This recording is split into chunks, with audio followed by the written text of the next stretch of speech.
చూడయ్యా, నీ వయసు 40 లోపు. కానీ నీ జీవితంలో ప్రతి ఒక్కరి మీద డౌట్ పడుతూ ఉన్నావు. ఏం చేస్తామండి, ప్రస్తుత సమాజం అలా ఉంది మరి.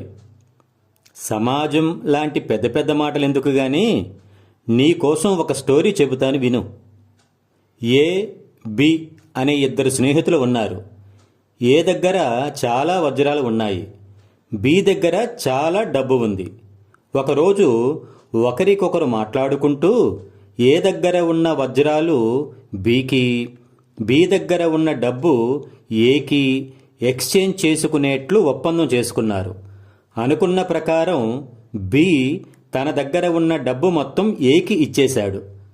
ఏ తన దగ్గర ఉన్న వజ్రాలలో పెద్ద వజ్రం ఒకటి దాచిపెట్టుకొని మిగిలినవి బీకి ఇచ్చాడు.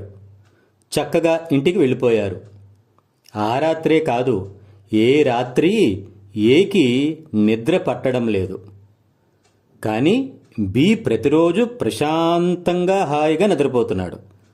మరి ఏ ఎందుకు ఇలా ఇబ్బంది పడుతున్నాడంటే, బి కూడా తన దగ్గర ఉన్న డబ్బులో ఏ లాగే కొంత దాచిపెట్టుకొని మిగిలినవి ఏకి ఇచ్చాడా అని డౌట్ మొదలైంది. ఎందుకంటే ఏ చేసినది అదే కాబట్టి అందరూ అలానే ఉంటారని ఏ అభిప్రాయం. ఎలాంటి రిలేషన్లోనైనా 100% ఫెయిర్గా లేకపోతే ఇదిగో ఇలానే అనుభవించవలసి వస్తుంది. ఇంతకీ ఏ ఎవరు, బి ఎవరు?